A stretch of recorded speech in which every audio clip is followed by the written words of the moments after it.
The story of Oyo Empire, a kingdom that refused to stay small, is a story you don't get to hear people talk about. Did you know? The Oyo Empire didn't begin as a mighty powerhouse. It came out of the forest belt of what is now southwestern Nigeria sometime around the 14th century. At first, it wasn't special. It was just one Yoruba kingdom among many, living in the shadow of older centers like Ife.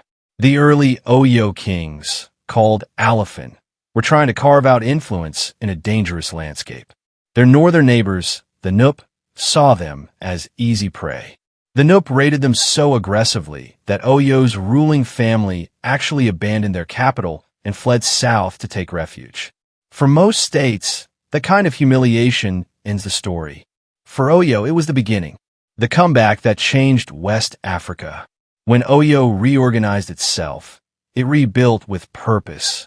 They figured out something their neighbors hadn't. The open grasslands north of their territory were perfect for cavalry warfare. Most forest kingdoms fought on foot. Oyo trained horsemen, fast, disciplined, deadly. Once the cavalry matured, Oyo started expanding. They struck back at the Nup, pushed west, and absorbed smaller Yoruba states. Every victory brought more tribute, more captives, more warriors, more horses. This wasn't expansion by chaos. It was expansion by design. By the 1600s, Oyo wasn't just a kingdom.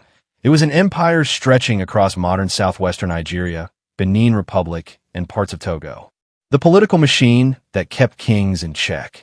Oyo wasn't ruled by a simple monarchy. It had one of the sharpest constitutional systems in African history. The Alafin, the king, was powerful but not untouchable.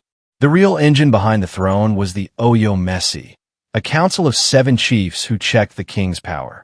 Above both of them stood the Ogboni, a religious political society tied to the earth deity and responsible for moral balance. If a king pushed too hard, raised taxes foolishly, or became tyrannical, the Oyo Messi simply handed him an empty calabash. That was the ultimate humiliation. It meant the king had to commit suicide. No appeal, no negotiation. It was a brutal but effective way to prevent dictatorship.